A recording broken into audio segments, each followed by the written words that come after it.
Thank you, Mr. Chairman. Thank you to both of you for appearing before us today. Ms. Rosenberg, as you know, the use of sanctions has increased astronomically since the end of the Cold War. My question is do you believe that sanctions are an effective way to advance U.S. national security and policy priorities? Thank you for the question, Senator. I do believe that sanctions are an effective way to advance U.S. policy objectives, not by themselves, in coordination with other authorities and tools of statecraft, including diplomacy, when appropriate, the use of military or intelligence tools, and furthermore, they are most effective when used alongside international partners, both as an economic matter and as a signaling matter to the target of the sanctions.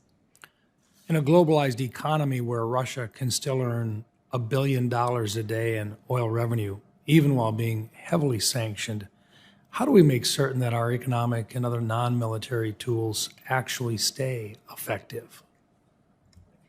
Senator, to this excellent point, I would refer back to my comment previously on the multilateralism here. So the United States is, of course, a significantly sized economy, but there are other significantly sized economies that have even greater connectivity with Russia. And when we act together, given their connectivity to Russia, it will have the greatest effect in causing economic and financial isolation for Russia. That's how sanctions, multilateral sanctions, can be most effective.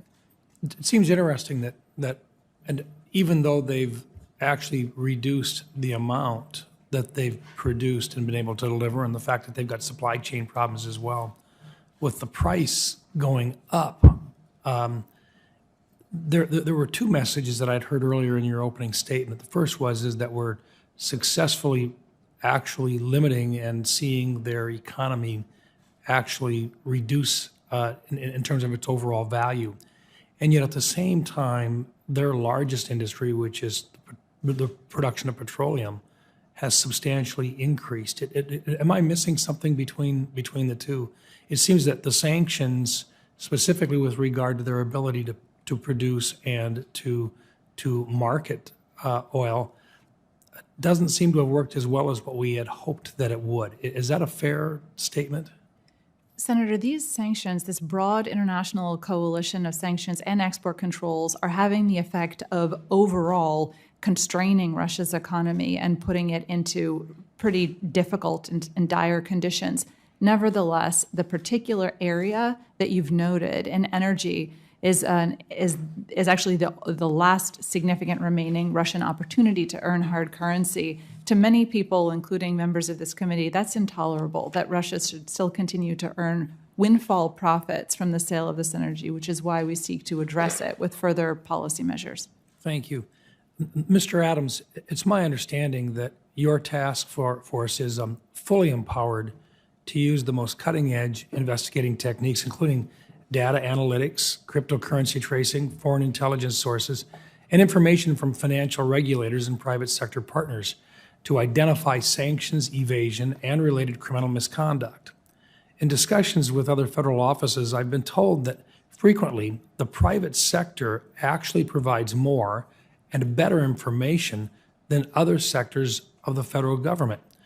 I guess my question would be, what role does the private sector play in assisting you in identifying Russia's evasion efforts, and have you experienced a similar level of information sharing? Thank you, Senator. The private sector has been an enormous partner throughout this effort. And I'm referring here to the banking sector, to the financial services sector generally, to the insurance industry, to shipping industry, et cetera. There are instances in which our job as law enforcement officers cannot be done without witnesses who have firsthand knowledge of how the economy is working on the ground and have specific knowledge about particular sanctions evaders, as you note. Working with the banking sector is not separate, in my mind, from working with the public sector and law enforcement. It's a symbiosis. We get information through bank secrecy reporting channels. We get information through less formal informants, et cetera. To be able to marry those sources of information with confidential sources, for example, to measure it, to marry it with our ability to proceed via search warrants, et cetera, amplifies both sides of what is essentially the same coin. Thank you. Thank you, Mr. Chairman. My time has expired.